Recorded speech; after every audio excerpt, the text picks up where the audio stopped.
Evangelho de Jesus, conforme escreveu Mateus, capítulo 14, verso 13, diz: E Jesus, ouvindo isto, retirou-se dali num barco para um lugar deserto, apartado, e, sabendo o povo, seguiu a pé desde as cidades. Eu vou te dizer o que está acontecendo aqui. A Bíblia, ela começa, principalmente nos evangelhos, com a expectativa da chegada de Jesus. E o homem que anunciou Jesus no deserto era João Batista. João Batista, a voz que clama no deserto. Esse não era o único adjetivo dele, não. Ele era um amigo de Jesus. O primeiro contato que João Batista teve com Jesus foi ainda no ventre. A Bíblia vai dizer que Maria vai com Jesus na barriga, na casa de Isabel, que está esperando João Batista já com 6 meses de gestação. E a Bíblia diz que quando Maria saúda Isabel, o neném que está dentro do ventre de Isabel salta de alegria. Uau! Ali nasceu uma amizade, um amigo. João Batista é um amigo, é aquele que está na beira do rio dizendo: olha, eis que vem alguém após mim que é maior do que eu, cujo qual não tem o direito de atar as alparcas. Ou seja, ele sabe quem é, mas ele é um amigo de Jesus. E quando Jesus chega, a Bíblia diz que o céu se abre, uma pomba desce sobre, e João Batista é aquele que tem um privilégio de batizar Jesus. Porém acontece uma coisa: João Batista é perseguido e Herodes assassina ele. João Batista é morto. E a notícia da morte de João Batista chega para Jesus. E aí você para pensar o seguinte: Jesus é Jesus, é Deus, é homem, mas é Deus. A questão é como que Jesus reage a um impacto como esse. Como que você reage a um impacto de dor? Como que você reage a uma perda? Tem gente que não reage. Tem gente que não consegue reagir. Tem gente que não reagiu até hoje. Está cheio de gente que ainda não sepultou os seus mortos, que ainda não sepultou as suas perdas, que ainda está armazenando tudo no seu coração, que ainda está aqui sufocando, tirando as noites de sono, maltratando durante o dia, o tornando mal amado. A missão foi bloqueada porque as dores são maiores do que as perspectivas de viver, de ser feliz. O impacto dessa mensagem para Jesus é muito grande. E pela primeira vez na Bíblia, Jesus pede para ficar sozinho. Sabe o que é engraçado? Jesus pediu para que ninguém tivesse com ele pela primeira vez. Sabe o que Jesus queria fazer? Se resolver. Jesus queria sarar-se. Jesus queria sepultar a sua dor, porque havia multidões o esperando. Eu quero dizer para você que enquanto você não sepulta suas dores, há gente gemendo de dor, porque a expectativa de socorro virá através das suas mãos. Enquanto você não se sara, é impossível ser ferramenta de cura para alguém. É impossível estender as mãos para alguém, porque quem precisa de ajuda é você. Então permita-se ser sarado, permita-se ser curado, permita-se que essa dor desapareça. Não vai tirar a memória do seu coração, mas a dor precisa ser sepultada. E se precisar de um tempo de pausa, pare, mas pare de correr fingindo que está tudo bem. Pare de trabalhar fingindo que está tudo bem. Pare de agir que está tudo bem, como se tivesse tudo bem, porque não está. E se não está tudo bem, não adianta fingir, não adianta disfarçar, porque a nossa vida gera um reflexo daquilo que está sufocado dentro do nosso coração. Eu quero dizer para você, Jesus foi para o meio do mar. Eu fico imaginando a cena: o nosso amado remando sozinho dentro do barco, a lágrima correndo, e os discípulos todos sem entender e saber o que viria após. Só que no meio dessa história, a multidão sabe que Jesus está na área. Então todo mundo por terra começa a seguir os passos da direção de Jesus. Mas Jesus não está curando ninguém agora. Jesus não está dando nenhum sermão, Jesus não está pregando, Jesus não está demonstrando amor, salvação, não. Jesus está demonstrando humanidade. Jesus está ensinando eu e você. Está doendo? Para. Está machucado? Para. Permita-se tratar. Está doendo? Para. Não está tudo bem? Para de fingir. Para de dizer que está tudo bem para os outros. Para de sorrir. Porque o sorriso está amarelo e todo mundo está percebendo. É melhor chorar agora, durante um dia, e rir depois a vida inteira, do que viver a vida inteira rindo de maneira falsa e chorando nas madrugadas e não ter sono suficiente para fechar os olhos e ter paz. Para.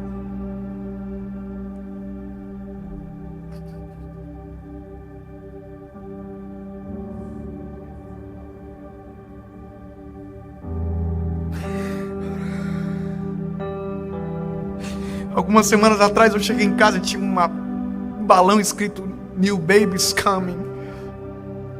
Um novo bebê está vindo. E foi uma alegria gigantesca. Foi uma festa gigantesca. Mas passou alguns dias e a minha esposa percebeu que algo não estava normal. Não tinha mais bebê. Se tratava de uma gravidez ectópica, estava nas trompas e não progrediu. Eu tinha falado para todo mundo já. A gente estava feliz demais.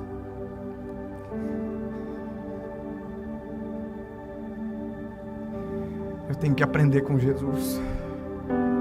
Eu preciso sepultar as minhas dores. Eu preciso sepultar as minhas dores. Eu vou te falar o porquê. Porque tem uma multidão me esperando do outro lado, esperando pão, alimento, cura, vinho. E se eu não tiver bem, se eu não tiver curado, é impossível eu vender algo que eu não acredito. É impossível falar algo que não é a minha realidade. Não dá para fingir a vida inteira. Vai chegar uma hora que a gente vai precisar estar recluso para resolver-se, senão a vida não segue.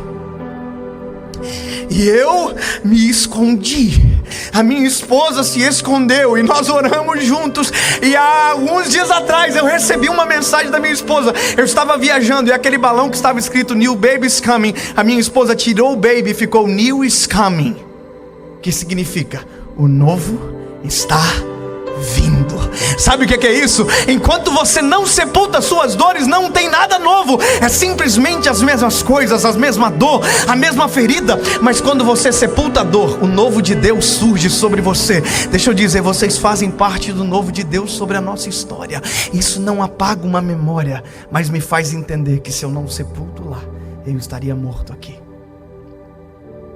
Jesus foi para o meio do mar, ficou à parte, escondido.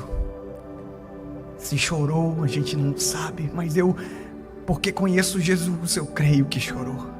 Chorou com Lázaro, quanto mais não chorou com João Batista. Mas Jesus tem uma missão. A missão dele era nós, era a gente. Tinha muito mais para fazer. Se ele não se resolve, a gente não estava resolvido hoje. A Bíblia diz que no versículo posterior, Jesus está voltando. Jesus está tão bem resolvido que a Bíblia diz que todo mundo que estava doente foi curado. Tem alguém feliz com isso que pode dar um pequeno glória a Deus, por gentileza?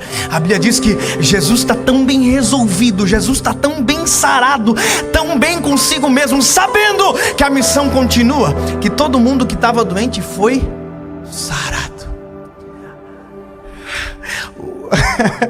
A manifestação dele se prolongou durante o dia e de repente sentiu-se falta de comida.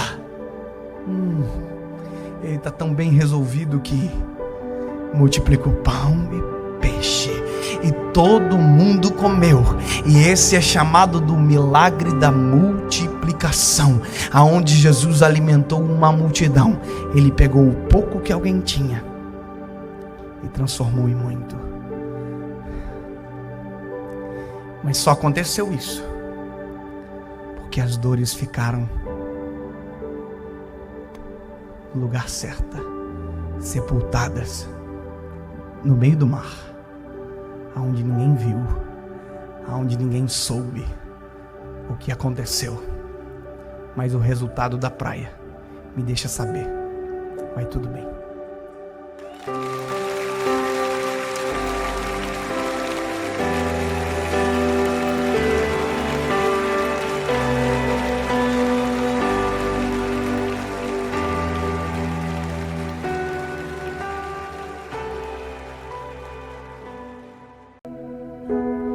Gênesis capítulo de número 6, versículo de número 14 diz: faze uma arca de madeira resinosa, tu a farás de caniços e calatetarás. É coisa difícil. Betume por dentro e por fora. Exatamente deste modo a farás. Para o comprimento da arca, 300 côvados, para a sua largura, 50 côvados, para a sua altura, 30 côvados. Fará um teto para a arca, rematarás um côvado mais alto, farás a entrada da arca pelo lado e farás um primeiro, um segundo e um terceiro andar. Tá bom. Aí, da minha parte, eu vou mandar o dilúvio, Deus está falando aqui. Amém? Estranho, né? Você pensou, você acorda no belo dia, Deus te acorda e diz: olha, amado, eu vou te dar um projeto. Negócio difícil, assim, mas é você que eu escolhi. E sabe, Deus, a palavra vai dizer que Noé achou graça aos olhos de Deus. Então Deus não escolheu Noé por outro motivo senão graça. Noé não era o melhor construtor, não era engenheiro, arquiteto, projetista, marceneiro, não. Noé encontrou graça aos olhos de Deus. Só que graça que dá trabalho. Porque Noé não é engenheiro, não é arquiteto, nunca construiu nada, não tem uma história dizendo: olha, Noé construía barco, então isso aqui é só uma evolução daquilo que ele já fazia. Não. Noé foi chamado para fazer algo inédito. A história vai dizer que o processo de construção da arca, isso a história vai nos explicar, que demorou em torno de 120 anos. Eu demorei um tempinho para construir minha casa, eu já fiquei preocupado. Agora você imagina que demorou 120 anos para construir uma arca. Agora, para pensar os desafios do Noé. Quais são primeiro? Bom, primeiro, transformar o que Deus deu numa planta. Sabe quem faz isso? O arquiteto. E Noé não é arquiteto. Noé não é. Mas Deus deu para ele um projeto. Então a graça o tornou um arquiteto. Faz a planta. Então Noé tem a planta. Ele só pegou aquilo que Deus falou. Deus não escreveu, ele fez uma planta. 3 côvados mais alto, não sei o que, 3 andares, 150 côvados. Todo o projeto foi dado. Agora, qual é o segundo desafio de Noé? Bom, transformar uma planta em uma realidade. Quer ver uma coisa engraçada? Quando eu fui construir minha casa, eu contratei os pedreiros para minha casa. E eu me lembro que eles foram fazer o fundamento, irmão, eu achava tão lindo o meu terreno, lisinho assim, limpinho, não tinha nada. Quando eles começaram a cavar o terreno, porque eu não entendia nada, eu falei: meu Deus, acabaram com o terreno. Porque eu não entendo. Só que aí no processo eu fui entendendo que aquilo era alicerce, fui entendendo que era coluna, que era viga. Inclusive, se eu não tivesse entendido, meus pedreiros tinham construído cada coisa, irmão. Irmão, povo difícil de trabalhar, o tal do pedreiro. É um desabafo que fica registrado. Agora você imagina Noé, nunca construiu nada, virou arquiteto do dia para a noite e de repente virou um marceneiro da parada toda. Agora, esses são os desafios lógicos. Mas sabe qual é o principal desafio de Noé? As pessoas. Isso é o pior. Pior do que receber uma grande missão de Deus é enfrentar as pessoas que não acreditam que a gente é capaz de cumprir aquilo que Deus sonhou para nós. Pior do que viver os melhores dias da nossa vida é ver as pessoas dizendo que não somos dignos, merecedores, não foi feito para nós, tem gente melhor. Isso é óbvio, mas eu não estou preocupado com o que as pessoas dizem, mas com a missão que recebi. Parece bom isso para você, mas é um exercício. É um exercício. Lidar com as críticas. Noé fez esse exercício durante 120 dias, 120 anos. Já imaginou Noé construindo a arca, passava alguém e dizia: ô irmão, tá maluco? Você está construindo isso primeiro, tá longe da água. Como que você vai levar isso para a água? Aí Noé dizia: amado, isso é um dilúvio que vai vir. Gente ignorante. Que dilúvio, amado? Isso é maluco, irmão. Imagina quantas pessoas tentaram internar Noé. Já parou para pensar Quantas pessoas olharam para o projeto que Deus deu para Noé e diz: isso não vai servir para ninguém, para nada, não vai prosperar. Para que construir um barco tão grande? Agora você imagina, Noé olha para quem fala e olha para aquilo que Deus falou. O que vale mais? Noé ouve a crítica e ouve aquilo que Deus diz: só faz isso, que o dilúvio deixa para mim. Noé não foi chamado para fazer água, dilúvio, não. Noé só foi chamado para fazer a arca. Eu quero te dizer uma coisa: o resto do processo não pertence a você. Você só foi chamado para fazer exatamente aquilo que Deus colocou para você. Posso te falar uma coisa? Deus não me chamou para ganhar pessoas, no sentido de fazê-las converter, não. Deus só me chamou para pregar. Quem faz o resto é Ele, quem convence é Ele, quem faz as pessoas na hora certa assistirem é Ele. Eu recebo, sabe, mensagem todo dia de gente que diz para mim: pastor, eu do nada recebi o vídeo. Não fui eu que fiz, eu só fui gravar, fui pregar. Quem fez o negócio acontecer foi ele. Ele é o dono do projeto, quem faz é ele. Daí vai gravar vídeo, você é maluco? Ninguém vai ver. Mas se vai ver ou não, o problema é do resto do processo. Deus não me falou se ia fazer ver, Deus só mandou fazer. Sabe qual é o nosso problema? A gente não olha o que falam. A gente não olha quem fala, a gente olha o que falam, sendo que deveria ser o contrário. Olha para quem fala ao invés do que fala. Porque se você começa a olhar para quem fala, você vai perceber que quem está falando não é Deus, então não serve. Você imagina, todo grande projeto tem as especulações. Já viu quando começa a construir um prédio? Já viu? Todo mundo começa a dizer: quanto tempo vai demorar? Será que vai dar certo? Olha, eu nem sabendo que essa construtora está meio quebrada. E as pessoas ficam criando especulação, mas ninguém sabe nada. O único que sabe é o engenheiro que recebeu o projeto. Ninguém precisa saber do que Deus tem para você. Só faça. Em vez de contar, começa a fazer. Em vez de tentar dizer, se justificar: não, eu estou fazendo isso porque... Não. Deus não te chamou para justificar o que Ele fez, mandou você fazer. Basta você assumir a responsabilidade. Deus te deu uma missão, cumpra a missão. Não deixa a crítica parar você. Não deixa a crítica roubar o projeto que Deus desenhou sobre a sua história. Porque se as críticas forem mais poderosas do que a voz de Deus sobre você, meu amigo, você está na vida errada. Porque as críticas sempre existirão. Meu lindo, eu recebo crítica todo dia. Eu recebo crítica pelo meu tom de voz. Tem gente que reclama do meu tom de voz. Eu tenho culpa? Ai, porque ele fala muito meloso. Eu tenho culpa? Porque ele chora demais. Eu tenho culpa de ser chorão? Foi Deus que me fez assim, e justamente a missão veio porque me fez preparado para viver exatamente o que eu estou vivendo. Eu não estou vivendo correndo a corrida de alguém, eu estou fazendo exatamente aquilo que Deus chamou. Isso não é um desabafo, eu só estou dizendo para você o seguinte: meu lindo, Deus te deu uma missão que nunca será compatível com você, mas Ele fez você para a missão, e de uma hora ou outra você vai olhar e vai dizer: uau, isso se encaixa perfeitamente para aquilo que Deus me fez nascer para viver. Sabe, eu estudei 5 anos para ser advogado. Inclusive tem uns amigos aqui hoje na plateia que formaram junto comigo. Está aqui o Rodrigo, está aqui a Natália. Estudaram junto comigo. A gente estudou 5 anos juntos, fez trabalho junto, prova junto. E eles são advogados. Eu não.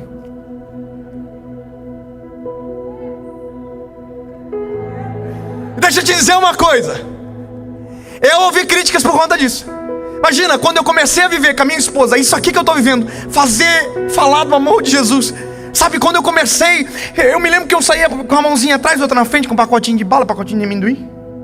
Eu já vivi tanta coisa, já andei com a minha esposa com um ninho velho, com ela limpando o vidro com guarda-chuva, porque a chuva caía e o limpador estragou. A gente ia pregar e não tem dinheiro nem para voltar para casa. Quanta crítica eu recebi: você vai morrer de fome, você tirou essa menina tinha tudo para ser juiz, você tinha tudo para ser advogado, que escolha péssima. Críticas, mas mediante tudo isso havia uma missão. E a missão tem que ser mais superior, tem que ser superior às críticas. Se estão dizendo para você que não vai dar certo, qual voz você vai escolher? Qual voz vai dominar o seu coração? O que vai dominar o seu destino? O que vai dominar aquilo que você vai fazer amanhã, quando acordar bem cedo? Posso te dizer uma coisa, meu lindo? Amanhã acorda cedo e começa a construir a arca que Deus mandou você construir.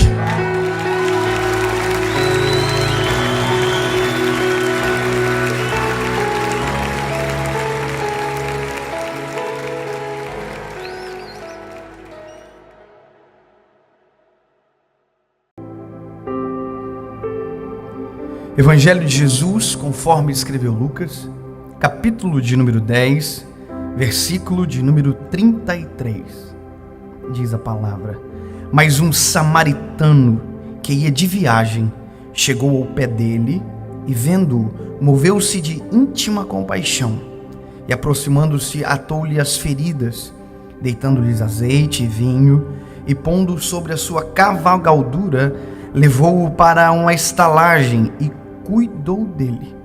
E, partindo ao outro dia, tirou 2 dinheiros e deu aos hospedeiros e disse-lhe: cuida dele, e tudo que demais gastares eu vou pagar quando eu voltar. Esse exemplo, essa alegoria utilizada por Jesus, ou parábola, veja, Jesus sabia como ensinar as coisas. Jesus sabia a forma de comunicar.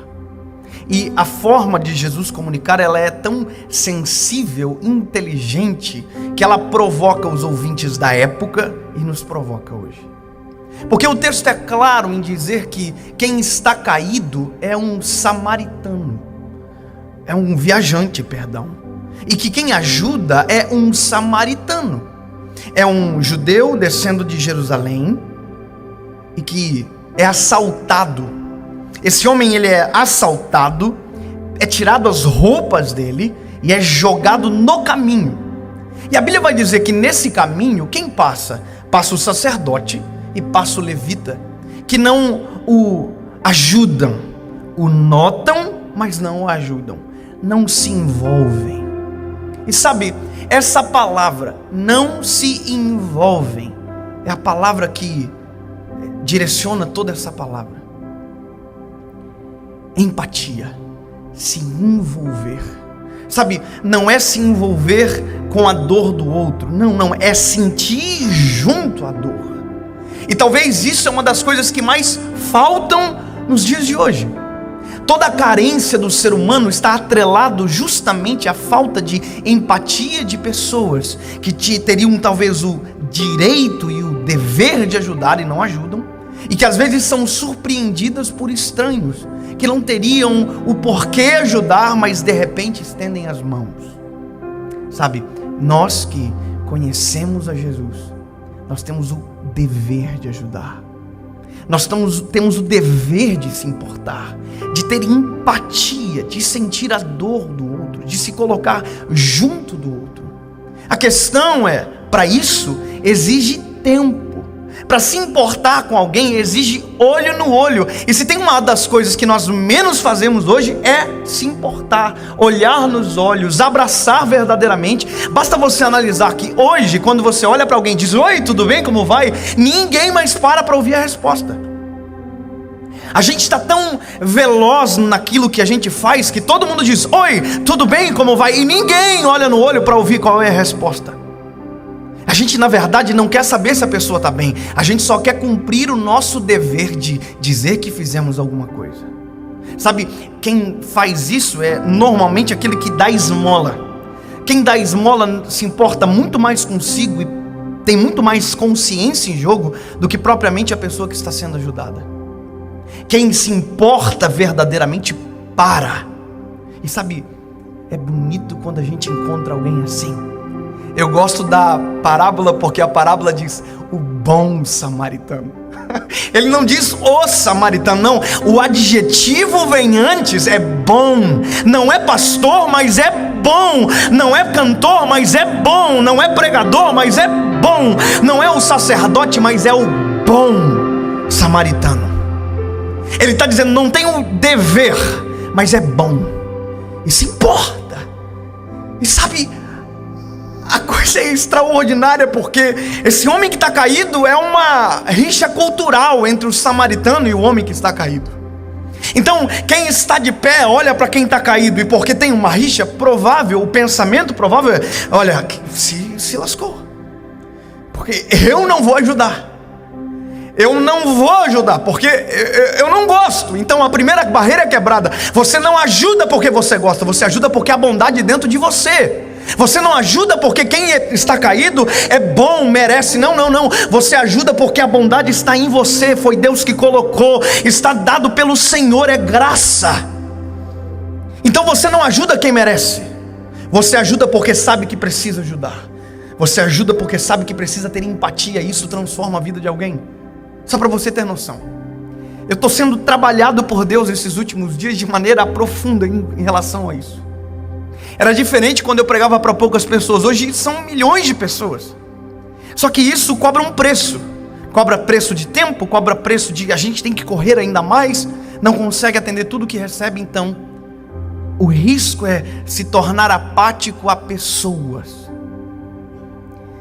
E aí, durante esse mês, Deus me fez entender que há pessoas precisando de ajuda. E quando eu digo pessoas, eu estou falando talvez uma, que Deus coloca no meu caminho, que Deus coloca no seu caminho, e uma palavra muda todo o destino. Mas para isso precisa ter empatia. Para isso tem que olhar nos olhos. Eu estava no aeroporto de São Paulo agora, algumas semanas atrás. Eu estava tomando café e chegou um pessoal de uma equipe de voo, uma companhia aérea, e todos me reconheceram. Pastor David, tudo bem? A gente vê seus vídeos. Que legal e tal. Mas uma menina que estava servindo o café olhou para mim e disse: o senhor é o Pastor David? Eu disse: oi, tudo bem, minha filha? Eu sou o Pastor David. Eu disse para ela: como você está? Tudo bem? E ela fez assim para mim: mais ou menos. O normal é: tá bom, beleza, Deus abençoe. Mas eu me lembro que naquele dia Deus estava me provocando tanto, que eu olhei para ela e fiz assim. Eu não falei nada, eu não preguei, eu não li um versículo, eu não gravei um vídeo, eu só fiz assim. Naquele momento, enquanto eu fazia assim, lá dentro do coração dela, da mente dela, estava dizendo: eu sou importante para alguém que eu pensei que eu não era importante. Alguém está se importando em saber verdadeiramente o que está se passando por trás desse mais ou menos. Enquanto ela vinha, a lágrima dela corria, e eu fiquei na expectativa para saber o que era. E ela disse o que tinha acontecido na família dela, uma perda irreparável. E eu não precisei pregar. O que ela precisava era só de alguém que ouvisse o que estava acontecendo com ela.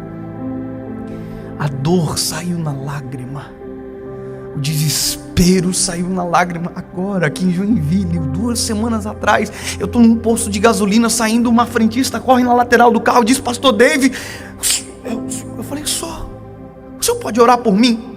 Já fiz milhões de vezes isso. Dá o seu nome que eu oro quando chegar em casa. E já esqueci de milhões de papéis que eu não li. Está na hora de a gente começar a parar para as pessoas. Está na hora de a gente começar a olhar nos olhos das pessoas e dizer: oi, tudo bem? Como vai? E se a pessoa quiser responder, espere a resposta. Olhe nos olhos, encare, espere o sentimento que está para vir, e você vai saber se precisa de ajuda. E se precisar de ajuda, Deus não colocou você por um acaso. Você é um ombro, você tem azeite, você tem bálsamo, você tem algo para curar, você tem uma verdade dentro de você que pode mudar a vida de alguém. Uma palavra pode mudar o destino, pode mudar toda a geração. Uma palavra pode tirar alguém da depressão, do poço, da lama. Só se você só saberá se você parar. E eu olhei para ela e disse: você quer que eu ore agora? E ela disse: o senhor pode? Dentro de mim eu disse: eu nasci para isso. Eu nasci para parar o cavalo no meio da estrada. Eu nasci para andar com azeite junto comigo. Eu nasci para andar com vinho junto comigo. Sabe o que significa vinho? Vinho é alegria. Eu não carrego tristeza comigo, meu lindo. Eu tenho felicidade. Eu conheci Jesus. Eu tenho algo para oferecer. Eu carrego azeite comigo. Sabe o que é azeite? Azeite usa para curar. Tem cura. Tem cura correndo na minha veia. Tem cura nos meus lábios. Tem cura no meu coração. Eu só preciso usar isso quando eu parar. E se eu não parar, eu não vou saber para que isso funciona. Mas se eu parar, eu descubro. O bom samaritano parou. E ele não é médico. Ele é bom samaritano. Mas a Bíblia diz que ele deitou o azeite, ele deitou o vinho, ele atou as feridas. Ele não é paramédico, mas ele colocou no cavalo, é melhor falar assim, colocou no cavalo e levou para uma hospedagem. Ele não é rico, ele é o bom samaritano. Mas a Bíblia diz que na noite que se passa, E na manhã que segue, ele acorda, ele dedicou uma noite para ficar junto. Ele acorda. Você está bem, moço? Porque talvez o seu tratamento precise de tempo. Eu já fiz o que estava ao meu alcance. E agora você vai ser cuidado. Mas fica tranquilo, você não vai ter despesa. Ele olha para os donos da hospedagem e diz: olha, eu vou voltar. Eu vou voltar. Eu tenho interesse. Eu não vou embora e desaparecer para sempre. Não, eu vou voltar. Eu quero saber o que aconteceu. Eu quero saber se foi curado. Eu quero saber se foi sarado. Eu quero saber se as feridas fecharam. Eu quero saber se as ataduras estão bem colocadas. E se tiver prejuízo, pode deixar que eu pago. Deus está levantando pessoas na nossa geração que tem azeite para curar as feridas. Deus está levantando pessoas nessa geração que tem vinho para dar alegria. E essas pessoas estão caminhando no nosso meio. Essas pessoas estão permeando as nossas igrejas. Talvez elas não são os pastores. Talvez elas não sejam os levitas. Elas não sejam os sacerdotes. Mas elas são boas. Se você se encontrar com uma delas, pode confiar. Porque ela vai voltar para pagar a conta.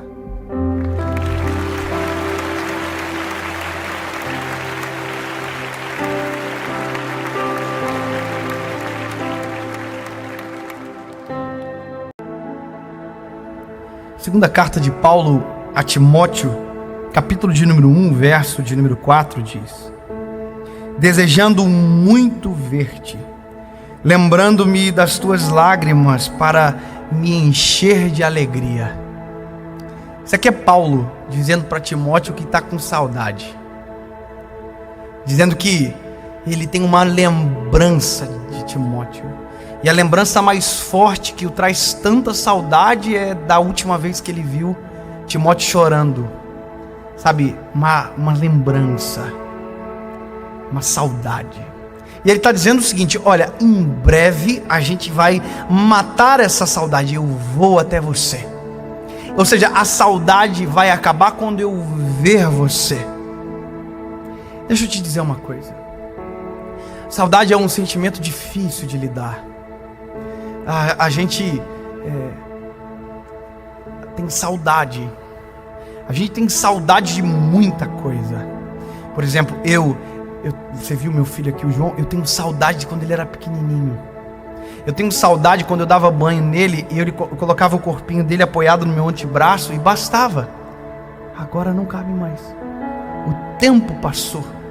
Ou seja, essa saudade é impossível de eu matar.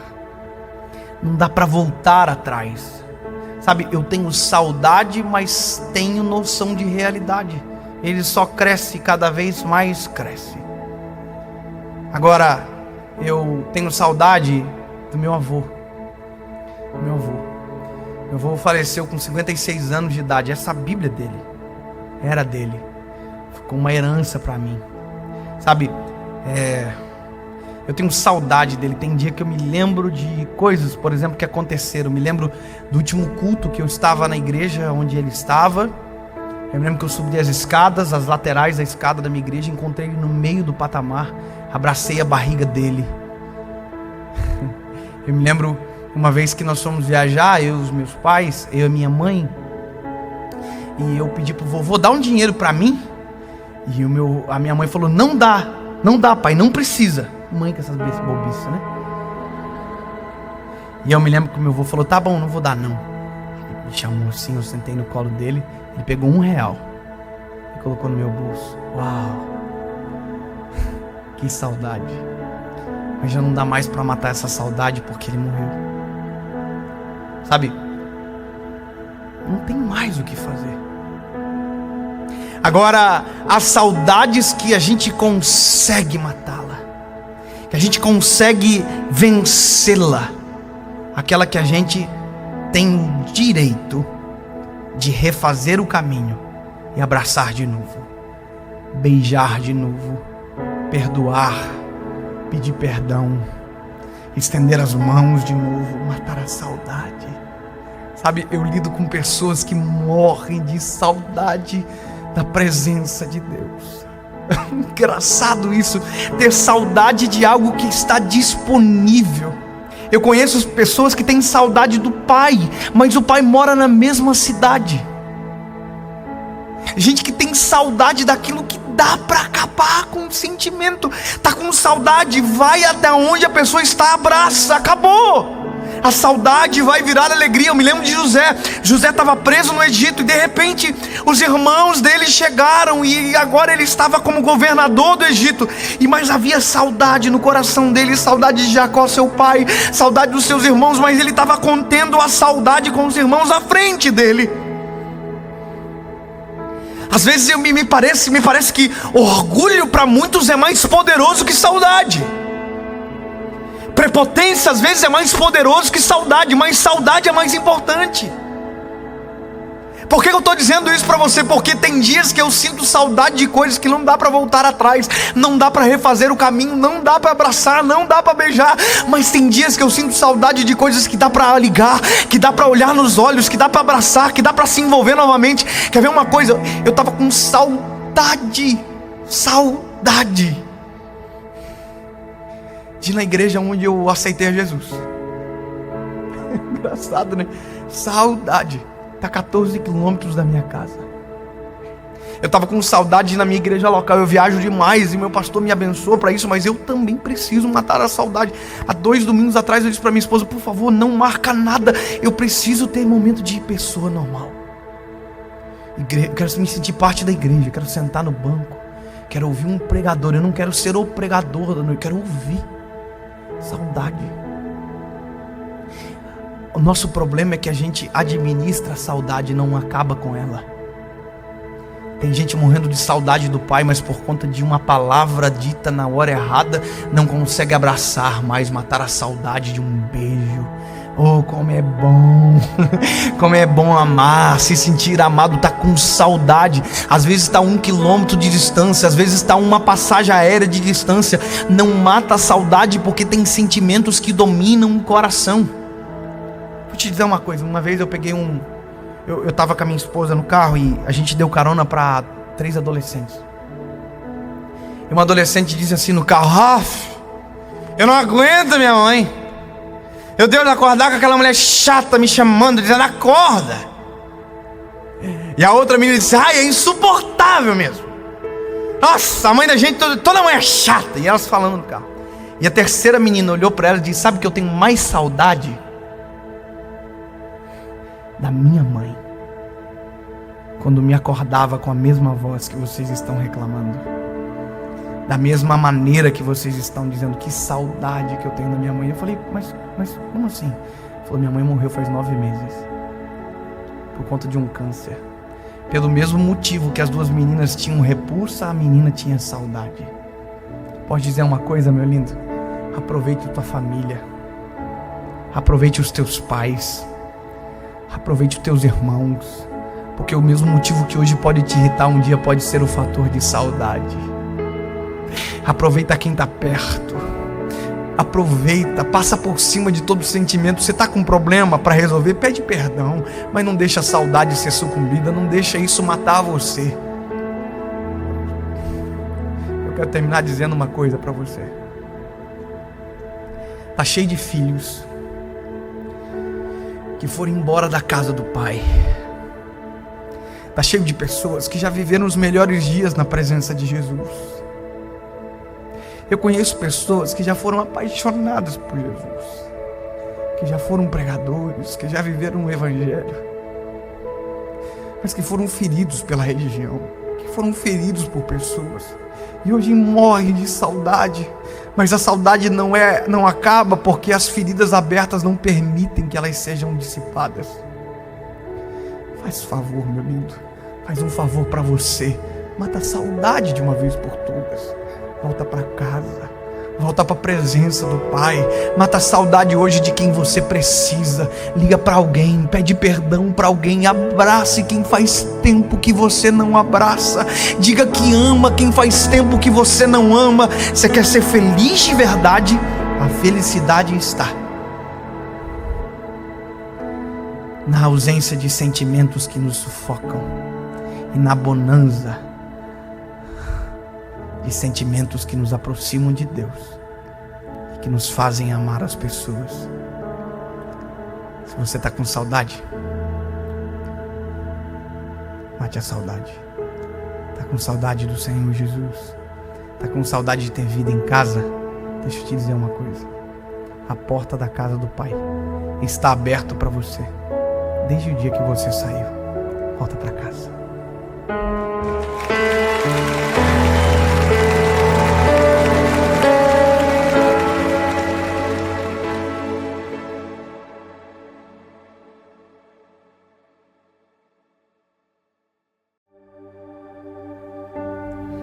Primeira Pedro, capítulo de número 1, verso de número 18 diz: sabendo que não foi coisas corruptíveis como prata ou ouro que fostes comprados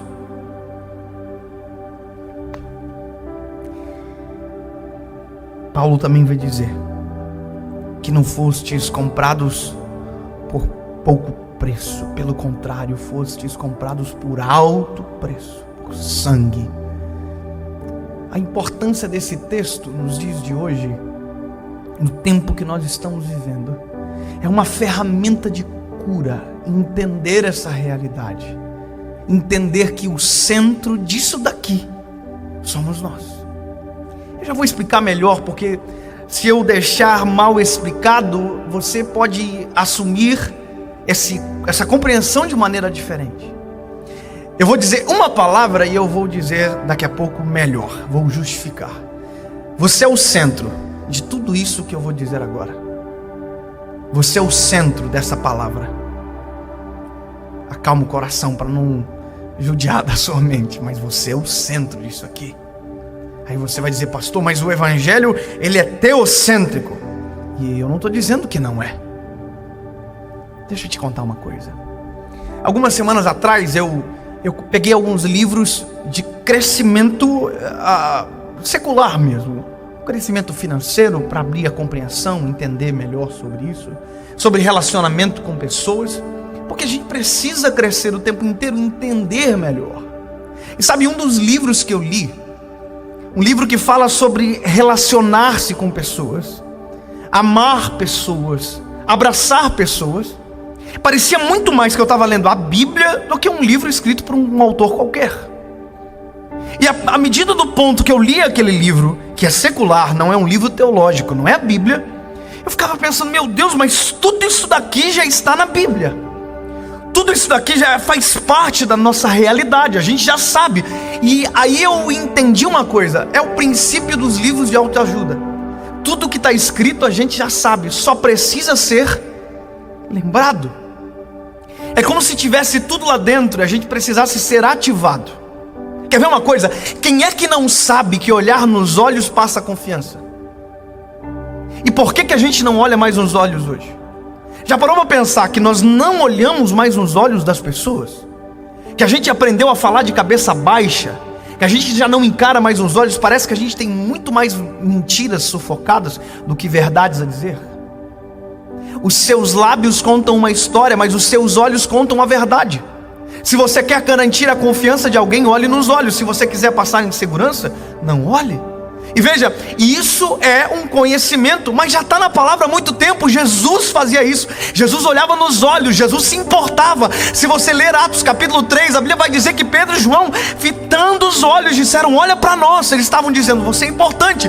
Quando eu olho nos olhos de alguém, eu estou dizendo: você não é menor do que eu. E quando eu me permito ser olhado nos olhos, eu estou dizendo: há igualdade entre nós. Você já parou para pensar que nós apertamos a mão das pessoas, parece com nojo e apatia às vezes? Deixa eu dizer para você, apertar a mão assim não é fino, é feio. A mão se aperta assim, ó. Você olha nos olhos.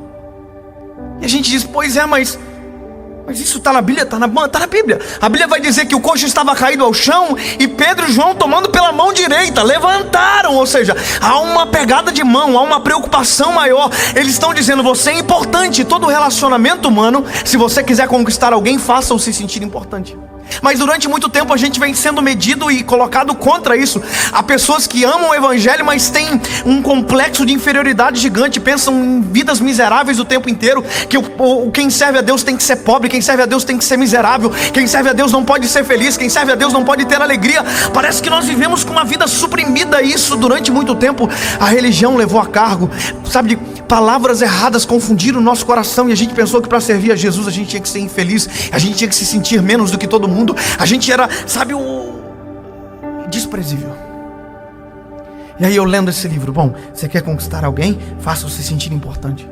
Aí eu descobri que Freud fala que o homem se move com muito mais facilidade quando se sente importante e reconhecido. Quer mover alguém? O reconheça. Sabe, fez algum trabalho? Parabenize. Já parou para pensar que a gente não elogia mais ninguém? Já parou para pensar que alguém nos serve e a gente não é grato? Alguém nos faz um serviço, a gente não agradece? Já parou para pensar que todos os dias alguém dá a frente para você no trânsito e você não dá um ok, um beleza, um obrigado? Uma vez eu me lembro que eu estava no carro com alguém e o caminhão deu vez para nós, e quem estava comigo diz: agradeça. Eu falei: como? Um pisca para a direita, um pisca para a esquerda, alerta.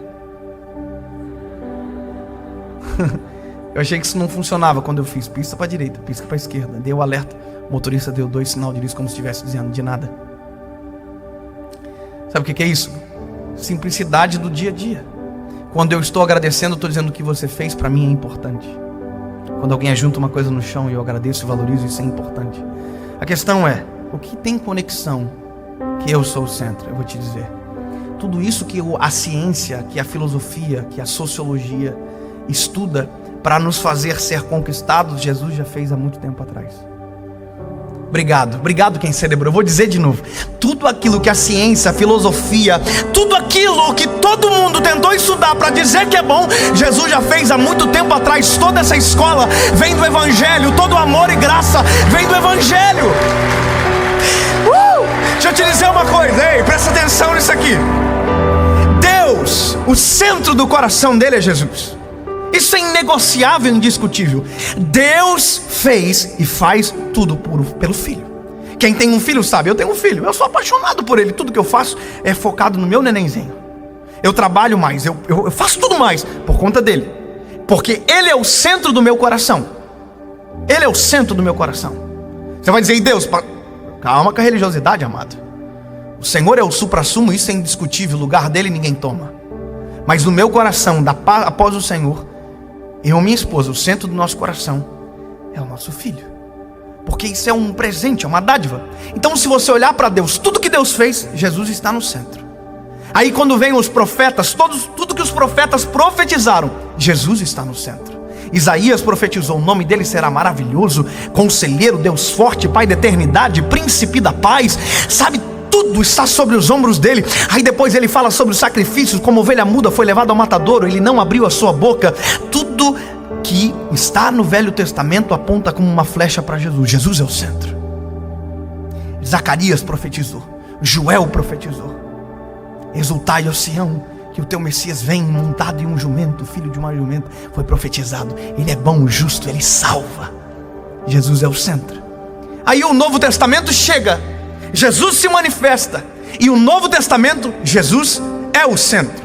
Da Bíblia, Jesus é o centro. Do Evangelho, Jesus é o centro. Mas de Jesus, você é o centro. Do coração de Jesus, você é o centro. Porque fomos chamados filhos e somos filhos. Você é importante.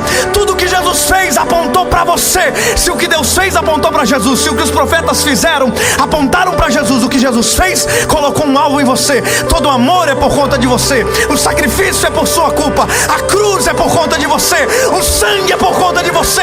O amor é por conta de você. Nós estamos no meio desse furacão de amor. Você é importante. Se qualquer história, qualquer legado, qualquer palavra contra você menosprezou, colocou você para baixo, eu digo em nome de Jesus, para você, você é a pessoa mais importante da terra, porque tudo que Jesus fez foi por sua culpa. Você é importante. Ai, ai, ai. Ei! Freud dizia que o homem se sente importante quando é valorizado. Só que Jesus já tinha valorizado o homem há muito tempo atrás com a cruz. Jesus já tinha valorizado o homem muito atrás com a palavra. Lembra da mulher do fluxo de sangue que foi curada? Jesus olha para ela e diz: filha, a tua fé te salvou. Filha, a palavra filha começa a surgir. E porque tem filho, tem herança. E porque tem herança, há milionários no nosso meio. Você é filho? Quem é filho aqui? Você é filho. Porque se você for filho, você é a pessoa mais importante desse lugar. Você é filho, então prazer, somos irmãos. Você não é meu adversário. Você não é meu concorrente. Você não é alguém melhor ou menor do que eu. Não, não. Quem tem mais de um filho sabe. Os meus pais têm 2 filhos, eu e a minha irmã. Eu posso ser mais legal, eu sou, mas para os meus pais não tem diferença. Para os meus pais não tem melhor, não tem o mais amado. Tem os filhos, e filhos são importantes. Agora tem um limite. O meu pai me ama, me ama. Eu sou um bom filho, eu sou bonito. Os meus pais me amam. A minha esposa me ama. Eu amo ela também. Mas ela não pode fazer me sentir tão importante como Jesus me fez. Os meus pais me amam, mas nem tudo que eles fizerem pode me fazer me sentir tão importante como Jesus fez. Nenhuma palavra lançada contra você pode lhe inferiorizar perante de um amor tão perfeito como o dele. Sabe qual é o sentimento que precisa ser resgatado no seu coração para você se sentir importante? Filho. Pastor, mas eu moro na favela. Você é filho? Mas eu não tenho onde pisar, eu não tenho nada. Você é filho? Mas começa a agir como filho. Começa a agir sendo importante. Se sinta importante. Se sinta relevante. Você não precisa de um meu elogio. Claro que se eu ver e puder dar, eu darei. Mas o maior elogio feito por você já foi dado na cruz do Calvário. Você é tão importante que foi comprado por alto e bom preço. Sangue precioso. E acabou? Não, não. Ele ressuscitou. E ressuscitou para fazer uma coisa. É só se você crê, meu lindo. Você é tão importante, mas tão importante, que ele ressuscitou para construir a tua casa. Eu vou vos preparar um lugar. Um dia voltará para buscar você, filho.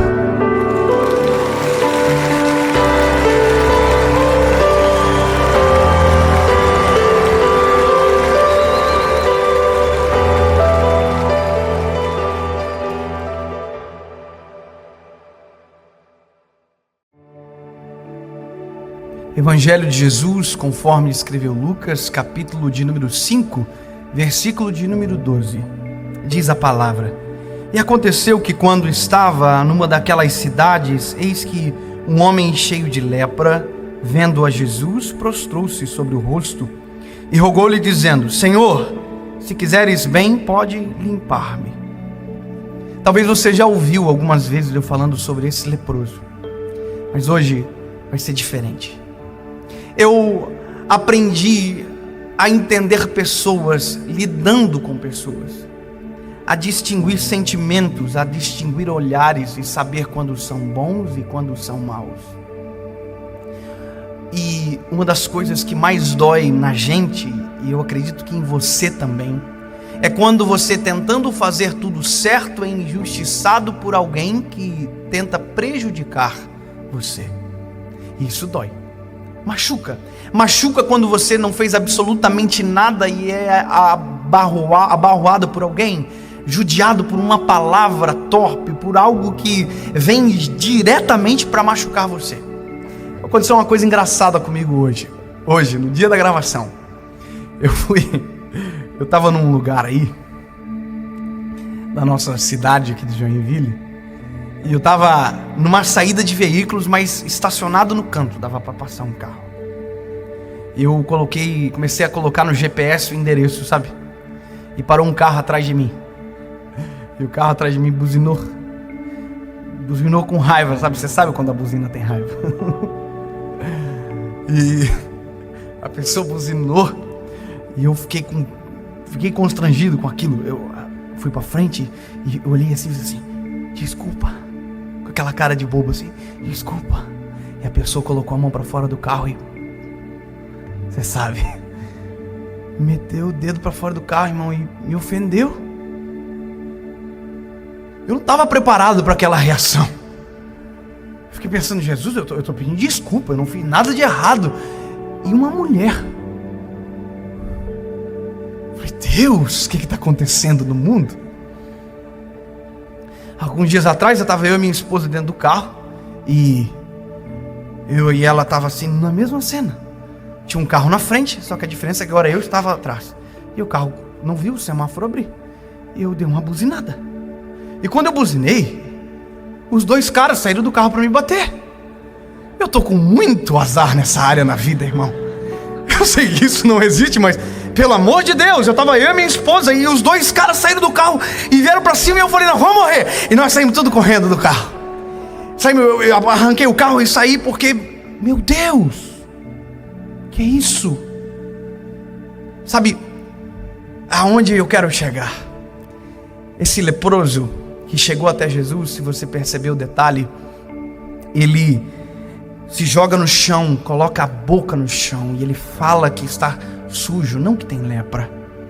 E a razão é, ele tem uma doença contagiosa que não permite ele estar no meio da multidão, e segundo, a doença que ele tem o faz cheirar mal, e o hálito dele é mau, então ele fala com o rosto no chão, para que ninguém sinta o cheiro. O problema é que é impossível não sentir o cheiro de alguém que tem lepra.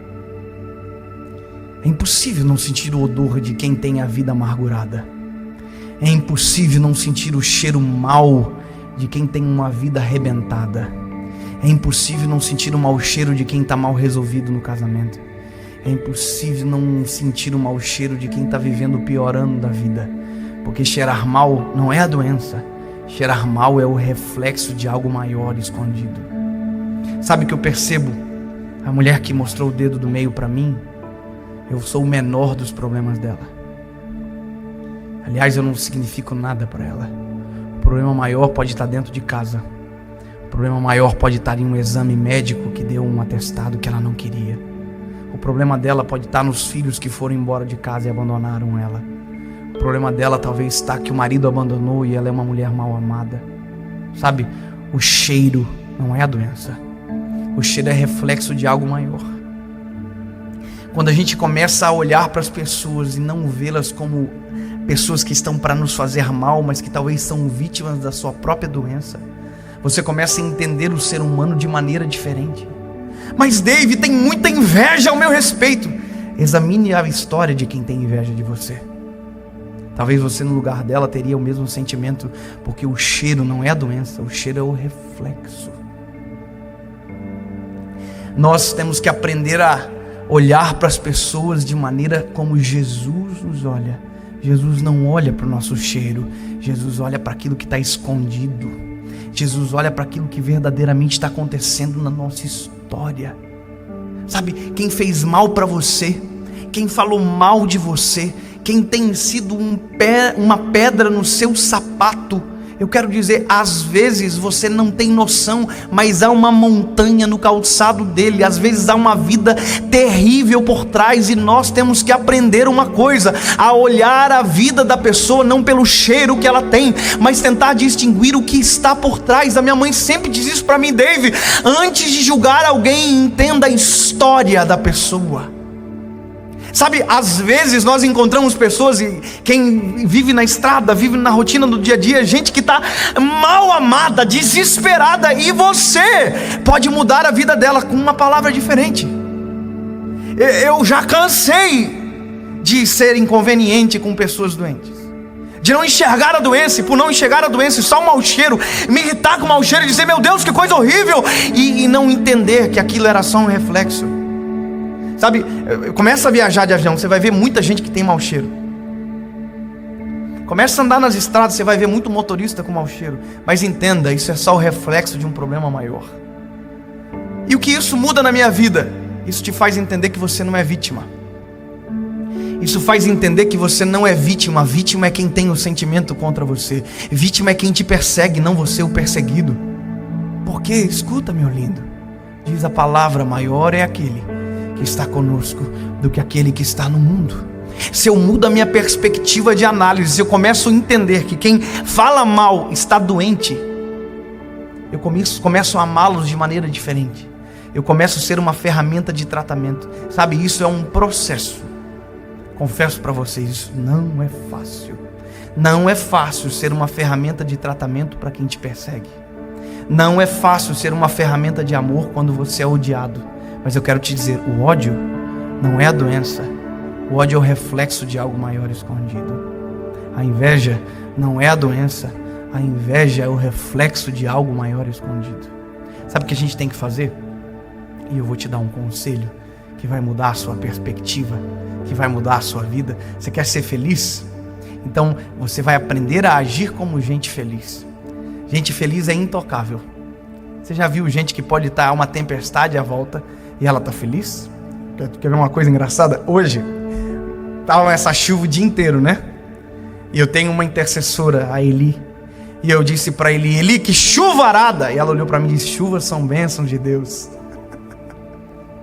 Gente feliz é intocável. Gente feliz sempre tem uma palavra diferente. Foi agredido, foi violentado, alguém agiu de má fé contra você. Olha, entenda como vítima e se posicione como alguém que pode sarar. Se posicione como alguém que pode curar. Ofenderam? Sorria. O sorriso incomoda, mas cura. Sabe o que é interessante? Tem pessoas que me perseguem na rede social, perseguem você. Todo mundo tem uma perseguição por alguma parte. Eu estava bloqueando todo mundo. Eu pensei, você não quer ser abençoado pelo que eu falo, só quer falar mal, então eu vou bloquear. E eu estou pensando que tenho que parar de bloquear os outros. Já estou bloqueando muita gente.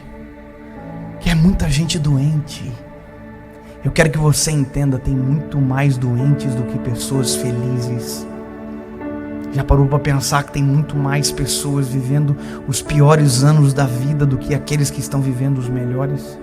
Já parou para pensar que os bons carros estão na mão de poucos e os péssimos carros estão na mão de muitos? Já parou para pensar que as melhores casas estão nas mãos de poucos e que as piores casas estão nas mãos de muitos e que muitos estão na rua e que talvez a sua felicidade é a exceção no meio de um mundo tão infeliz? Então comece a olhar para isso como um privilégio que Deus te deu. Comece a olhar para isso como uma graça que Deus liberou sobre você. Você está vivendo os melhores dias da sua vida, pois saiba, tem gente que nem comeu no dia de hoje, tem gente que nem tomou café no dia de hoje, tem gente que vai trabalhar o mês inteiro para aquilo que você recebe num dia. Então comece a amar as pessoas, ignorando o cheiro, para tentar tratar a doença que verdadeiramente está impregnada na nossa geração. Óbvio que não deixe a maldade dos outros filtrar a ingenuidade do teu coração, mas se permita ser um agente de cura no meio desse tempo. Se permita ser aquele que anda com azeite, com vinho. Se permita parar por aqueles que ninguém param. Se permita amar aqueles que ninguém mais consegue suportar. E você vai perceber que talvez uma pausa cura um coração doído e machucado de anos.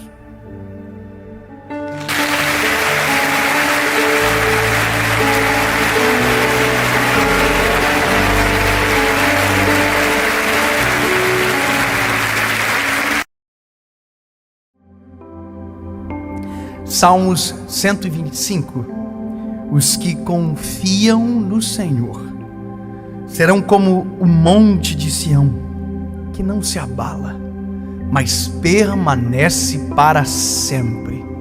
Salmo 121 diz: eleva os meus olhos para os montes, de onde me virá o socorro? O meu socorro vem do Senhor, que fez o céu e a terra. Salmos 19:1 diz: olha, os céus manifestam a glória de Deus e o firmamento anunciam as obras de suas mãos. Esse é o Deus que a gente serve. A pergunta é: qual é o segredo da vida? Já parou para pensar que essa pergunta talvez seja uma das perguntas mais feitas e que a resposta seja uma das mais importantes para o ser humano? Qual é o segredo da vida? Qual é o segredo de vencer isso? Vencer a vida? Porque a vida é um conjunto de fatores. Já dizia o velho ditado: a vida não é um mar de rosas. Ou seja, na vida nós temos altos e baixos, temos o dia bom, temos o dia mau. A vida é feita disso. Às vezes a gente vive algo que não estava esperando viver. É como a lei da atração, que dizem que quando você não sai de guarda-chuva, chove, e quando você sai com guarda-chuva, dá sol. A vida é surpresa. Ninguém sabe. Provérbios 27 diz: não presumas o dia de amanhã, pois não sabes o que ele trará. Isso é a palavra dizendo: olha, não tem como controlar o amanhã, não dá para saber sobre o próximo segundo. A vida é isso. Você pode estar aqui, pode estar vendo o vídeo e daqui a pouco cessar. Isso é a vida. Tiago 4,14 diz que a nossa vida é comparada a um vapor que aparece e logo desaparece. Ou seja, essa é a nossa vida. E qual é o segredo dela? Qual é o segredo para suportar o dia mau? Qual é o segredo para não deixar crescer aquilo que tem que se manter no dia bom? Eu vou te dizer: o segredo da vida é saber boiar. Ajudou vocês? Posso terminar? Não? Eu vou dizer: o segredo da vida é boiar. Vocês sabem boiar? Ficou ruim, né? Acho que eu vou melhorar. Vou contar para vocês uma coisa que aconteceu. Eu fui na praia. Eu fui surfar. Não entendi a graça, mas eu fui surfar. Eu fui surfar com aquela prancha pequena, sabe? Prancha para quem não surfa. Agora vocês podem rir porque tá liberado. Eu não ri, eu não sei surfar, mas eu fui surfar. Só que eu fui com um amigo que sabe surfar. Mais ou menos também. Para não enaltecer muito, mas olha, eu fui surfar. Eu tava lá, no meio da água. Aí a onda vinha, me jogava pra dentro do mar, no fundo. Foi uma experiência bem legal. E quando o mar tem onda, a onda faz um caminho, arrebenta na praia.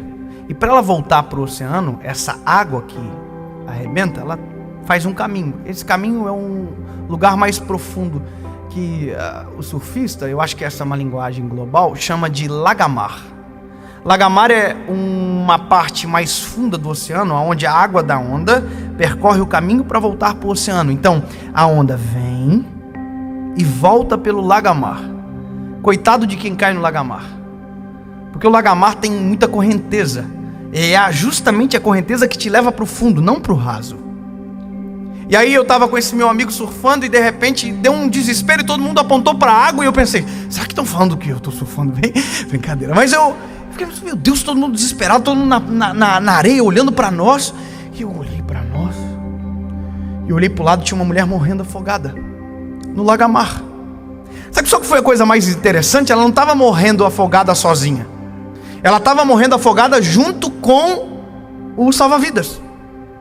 O salva-vidas estava morrendo junto com ela, porque o salva-vidas estava nadando na direção contrária. E aí eu fiquei olhando aquela cena perplexo e disse: eu vou ajudar. Mas eu me lembrei que eu não tô essa moral toda para ajudar. E quem estava comigo estava com uma prancha maior. Eu fui até perto, fiquei um pouco com medo, porque o lagamar começou a me levar. E eu quase que desesperei, porque eu estava quase morrendo também. E eu estava de prancha. E quem estava comigo? O Felipe falou: cara, vai para lá, ó. Eu falei: para você é fácil que tá com a prancha grande. Eu consegui, eu demorei uns 10 minutos e eu consegui sair. E ele, junto com o salva-vida e a mulher que estava morrendo, acalmaram e de maneira calma foram nadando na lateral, para lateral, sabe? Saíram, porque tinha um problema agregado. A mulher que estava se afogando estava com o filho junto, e ela não sabia onde o filho estava. Então ela estava desesperada, não tinha o que fazer, não tinha como acalmar. E o Felipe salva a vida e a mulher. E depois eu descobri uma coisa, que o Felipe não precisava ter salvado ninguém, que o salva-vida não precisava ter salvo ninguém. Se a mulher não tivesse se desesperado, tivesse apenas boiado, a própria correnteza que levara ela para o fundo iria trazer ela para o raso. O Lagamar faz isso aqui. Ele leva para o fundo e traz você para cima da onda novamente. E a onda arrebenta na praia. Tenha calma. A tempestade que leva você para o fundo pode trazer você para a praia novamente. Se você tiver calma,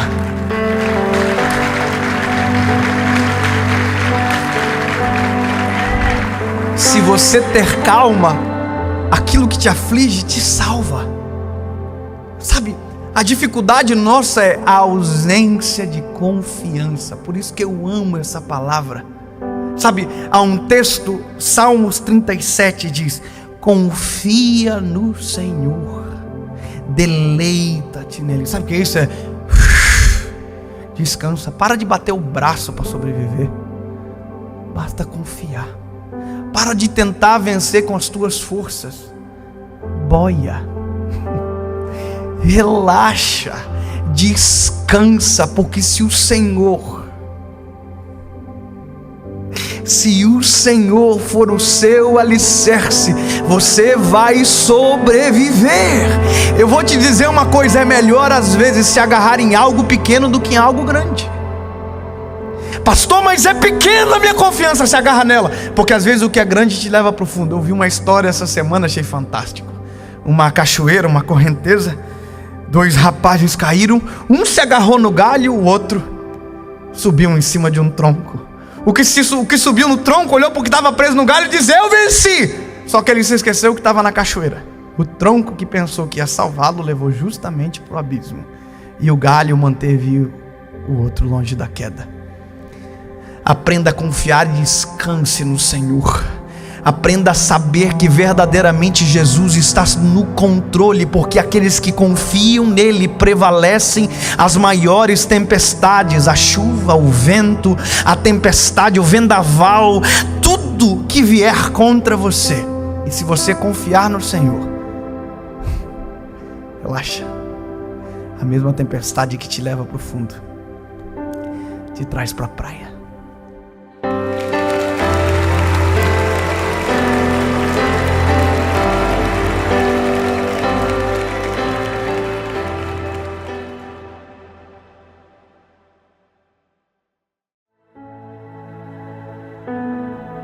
Segunda carta de Paulo aos Coríntios, capítulo de número 5, verso de número 17, diz: assim que, se alguém está em Cristo, nova criatura é.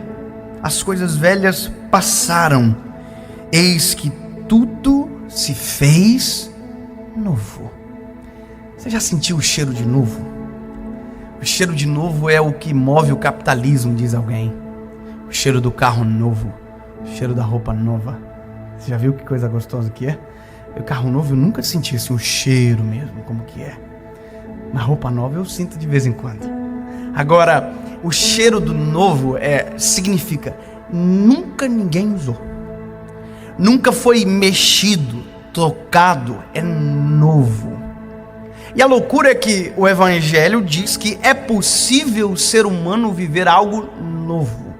É possível alguém sendo velho de repente se tornar novo e viver algo novo. Então, se isso é possível segundo a palavra, e eu creio na palavra, eu preciso aplicar isso na minha realidade. A única dificuldade é nós lidamos com pessoas velhas, apresentando uma boa nova que transforma em algo novo. A dificuldade é fazer crer. E essa dificuldade não é só para você. Essa dificuldade é para mim. Saber e acreditar que tudo se faz novo e que é possível viver novidade de vida. Nós temos passado. Todos nós temos passado.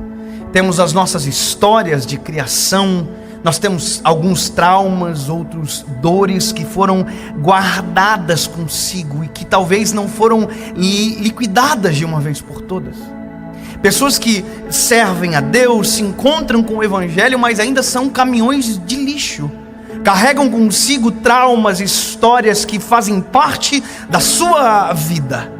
Gente que foi criado de maneira violenta e os filhos nascem e eles criam de maneira violenta. Gente que foi criado por um pai ausente e eles se tornam um pai ausente. Mães que foram criadas por mães ausentes e se tornam mães ausentes, porque não consegue se desvencilhar, não consegue viver novidade, não consegue ser algo novo, não consegue esquecer das coisas velhas, das coisas passadas, e parece que sempre anda com uma mochila pesada nas costas, escrita passado. E isso é para nós, isso é para mim. Eu tenho as minhas histórias, eu tenho os meus dilemas. Eu tenho 28 anos, então não nasci ontem.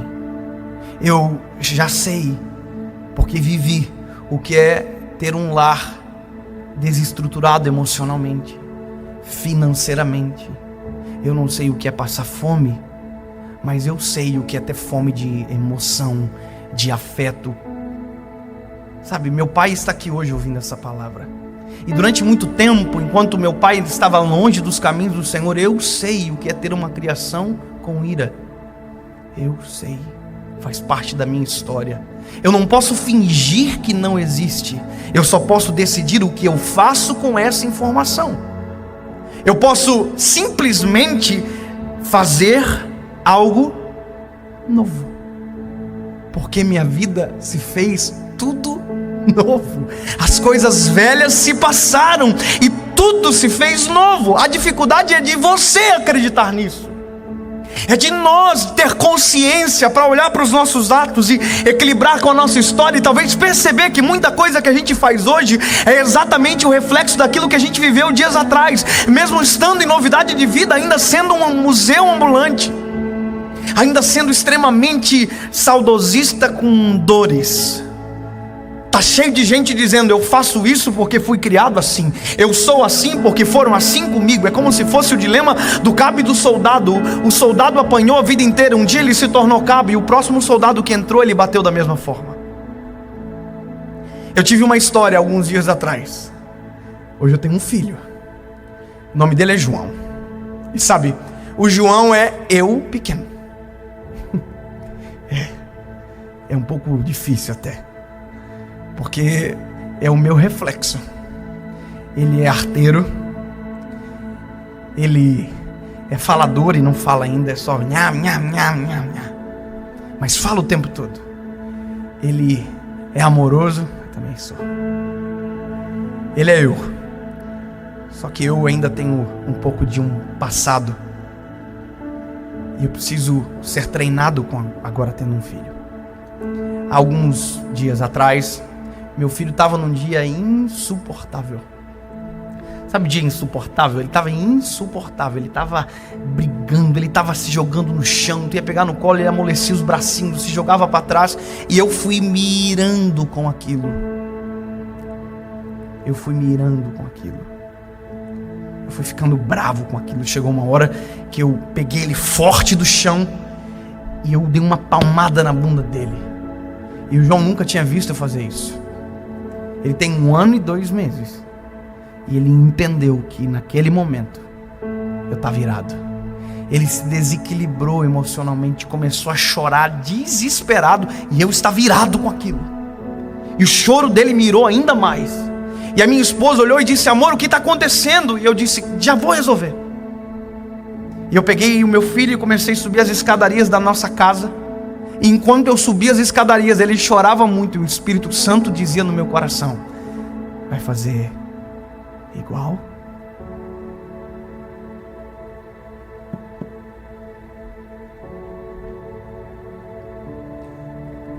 O Espírito Santo falou bem claro comigo: vai ser da mesma forma.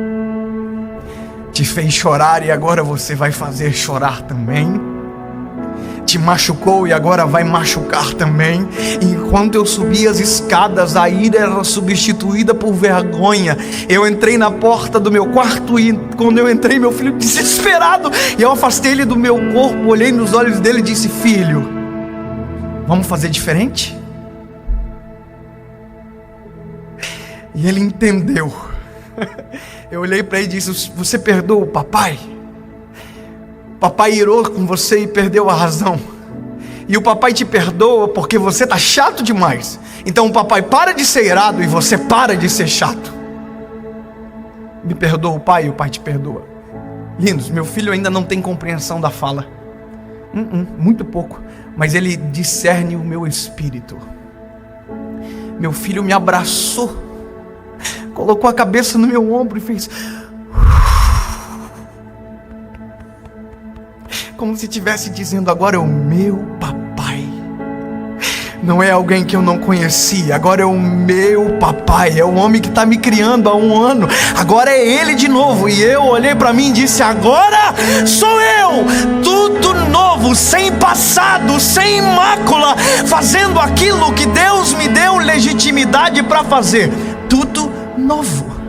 Eu quero dizer para você que foi escravizado durante muito tempo por passados que machucaram você.